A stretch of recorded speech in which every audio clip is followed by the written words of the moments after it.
kuntilanak nyo.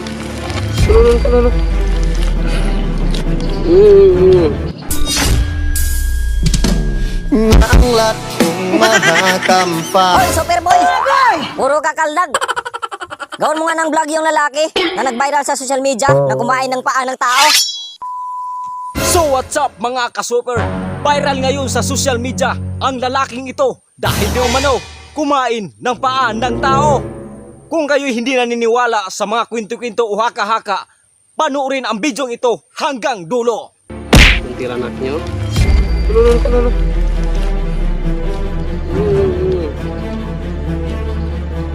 Mapapansin natin sa bidyong ito mga ka-super na makikita nyo ang taong ito kung ano ang kanyang ginagawa. Kung kayo hindi naniniwala mga ka-super, panoorin nyo hanggang dulo mga ka-super kasi makikita nyo talaga kung ano talaga ang totoong pangyayari.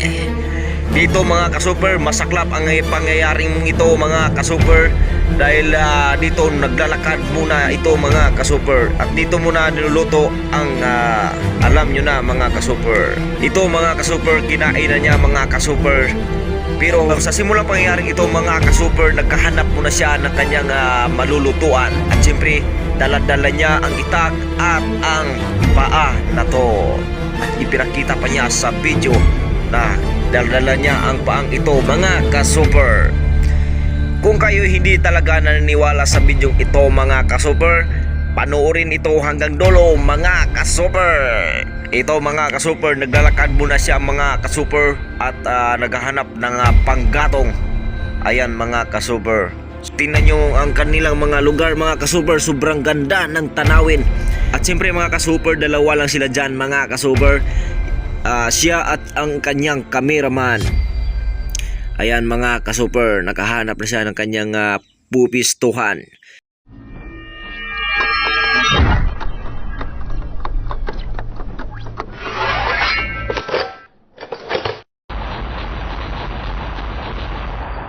Umupo siya mga ka-super. Pinapakita ang larawang ito mga ka-super. Kahit dito natin mapapansin mga ka-super kung ano ang kanyang daldala upang ito ay kanyang kakainin. Halatang halata sa video mga ka-super kung ano talaga ang kanyang dala at sumabi pa siya na masarap ito kainin. Ayan mga ka-super, ipinapaliwanag pa niya mga ka-super na ang larawang ito ay kumbaga ang pagkain ito ay mas masarap kasi nga ito ay palaging umaapak sa lupa. Narito mga ka-super, mapapansin natin sa video mga ka-super. Ayan mga ka-super. O ayan o, may itinuturo siya sa ibabaw mga ka-super. Di ko alam kung ito ba panghalog o sa Bisaya mga ka-super, mga lamas. Ayan mga ka-super. At siyempre sinabi niya na ito ang pagkain sa Pilipinas na masarap. Pero marami ang hindi kumakain nito mga ka-super kasi nga alam nila na so hindi muna natin tatapusin ang video ito mga ka-super kasi so, ayan, mga ka-super na ng minutes kumuha na siya ng mga gamit panoorin na lang at abangan ito mga ka-super. lulutuin mga ka-super.